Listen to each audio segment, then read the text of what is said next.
Hi guys, this is me, Ken Justin D. Cravales. In this video, I will show you and teach you some basic skills in playing badminton.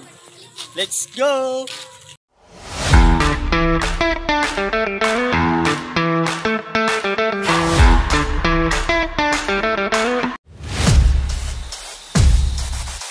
Forehand grip is a handshake-like way of holding the racket that helps players hit in strong and controlled shots on their dominant hand side.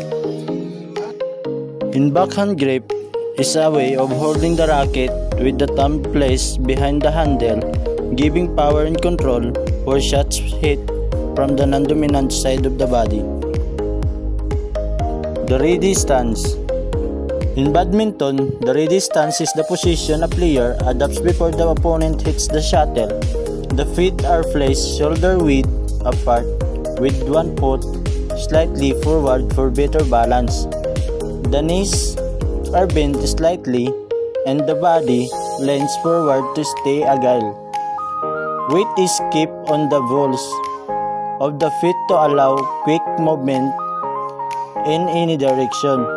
The racket is held in front at chest level with eyes focused on the shuttle to react quickly.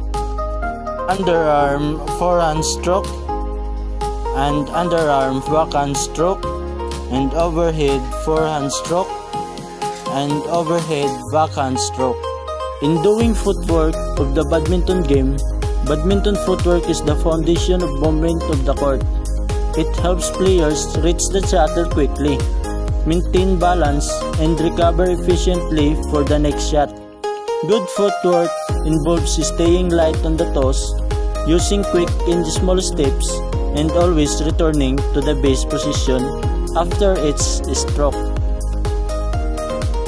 In serving, badminton is the shot that begins a rally.